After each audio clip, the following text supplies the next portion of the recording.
Alright, I thought I would update everyone on my writing and what's going on. I don't make enough writing videos, so figured I have time to kind of just go over what's going on right now. So, if you've seen my post, I am up to at least 80 pages on Jackalope Fangs. So far, that's the title that is sticking. It's going to be the first in a series. I have no idea how long the series is going to be. It's just going to be short, like spooky books for adults, basically. So, working title is Jackalope Fangs. Title for the series is Tale of Shadow Oaks. And it's basically going to be about a town, and there's going to be like reoccurring characters and such. The book is about a woman named Guinevere who is living with her parents after breaking up with her girlfriend. And her mother is a writer, and she writes about mythological things, cryptids, creatures, got into some spooky stuff. And one of her favorite cryptids is a jackalope, which a jackalope is a jackrabbit with antlers, basically antelope antlers. But a lot of times when you see drawings and pictures, pictures, um, they look like just regular deer, you know, um, antlers. So basically a rabbit with antlers. And so they start seeing jackalopes, right? At first she thinks it's just because her mom has become really obsessed with jackalopes and she's really putting a lot into this book. And so she just thinks that, all the talk about jackalopes is the reason she is seeing jackalopes everywhere. Like, she works at a motel and she's cleaning up one day and she sees a jackalope outside the window. She's finding like little antlers and stuff. And so the family decides to take a camping trip to just kind of like get their minds off work and all that other stuff because they're thinking that they're just stressed, right? They're seeing these jackalopes because they're just going kind of crazy from work. They need to get out. They need to like de-stress.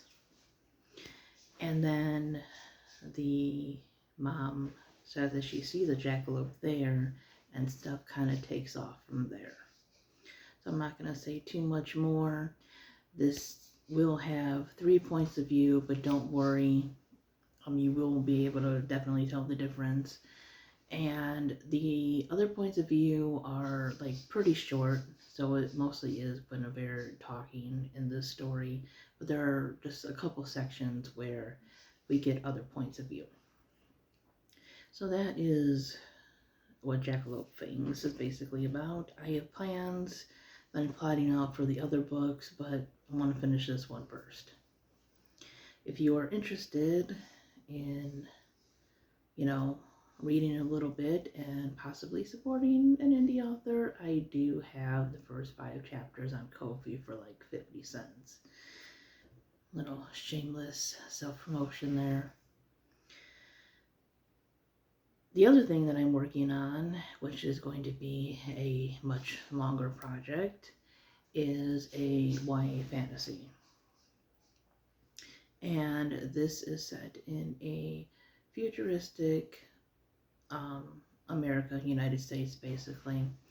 And it is, I guess you would say, low fantasy because, like I said, it's set in our world, but there's going to be magical elements. So there will be different types of fae and stuff. So fairies, mermaids, maybe sirens.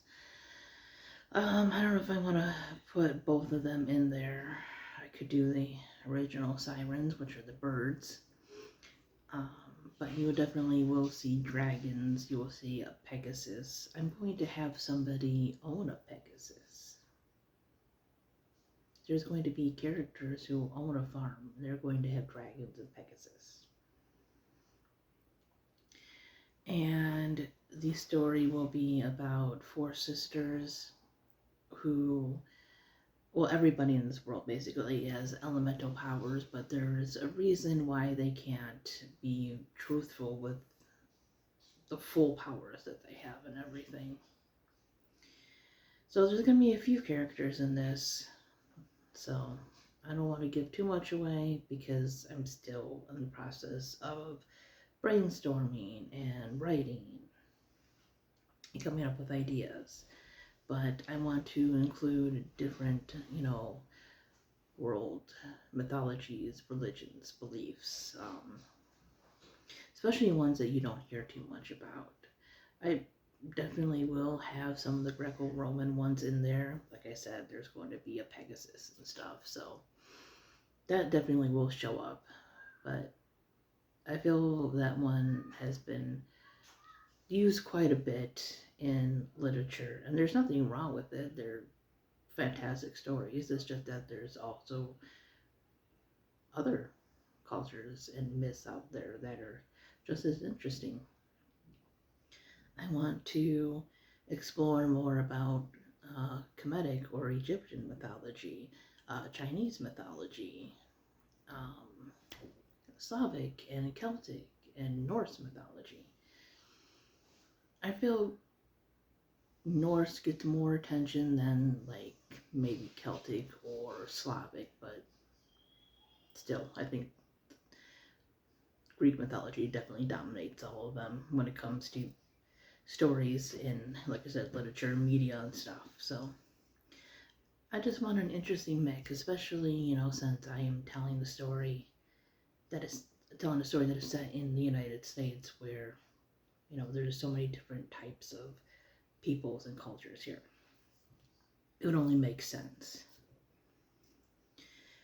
Um, yeah, so there's going to be, probably just a whole bunch of different stuff that you can think of um, within folklore, mythology, and like I said, religion and all that other stuff. I'm trying to plot out what my characters are going to be like, their personalities, how they dress, what they look like, because I feel like how you dress is, usually part of your personality and stuff. But I don't want them all to be like the same, and I don't want them just to be like basic cookie cutter Mary Sue kind of characters, self-insert characters. At least definitely not the main characters. Like, I don't care if an author has a little bit of a self-insert, right? Because you're going to take inspiration from real life. So, it doesn't surprise me that there's a lot of characters that are writers, right? Because they're being written by a writer. Something, they might, I don't know, the author is blonde, they might be blonde. I don't think little bits here and there are too bad. It's like when it's just a complete self-insert. Got to be a little bit more creative than that, at least in my opinion. I think there's room for everything if you do it right and you're creative. But yeah, that is just a little bit about where I'm at with my writing. I wanted to write some more poetry and get a poetry book out there. I have two currently. I don't think I'll do pictures again just because they didn't come out terrible in my last book. I think it was okay for what it is. I mean, just self-publishing on KDP and stuff, Amazon. Not that I didn't put work and effort into it, but I didn't expect something grand, right? I put a little poetry book together with some pictures that I took. Um, this next time, though, I think I'll just stick to poetry. Kind of been a little uninspired lately. I feel that a lot of my good poetry has already been written, but I need more than just like 5 poems. So This one I might section off into different types of poetry, because usually I just um, have random poetry. It might just be like a free verse kind of basic poem, and the next one might be a haiku. The next one might be a limerick. I've done sonnets now. I want to try a sonnet, but they sound confusing. Acrostics, diamante poetry, stuff like that. It's all been kind of random, but this time, if I do another poetry book, I'm thinking about sectioning it off, just to do something different.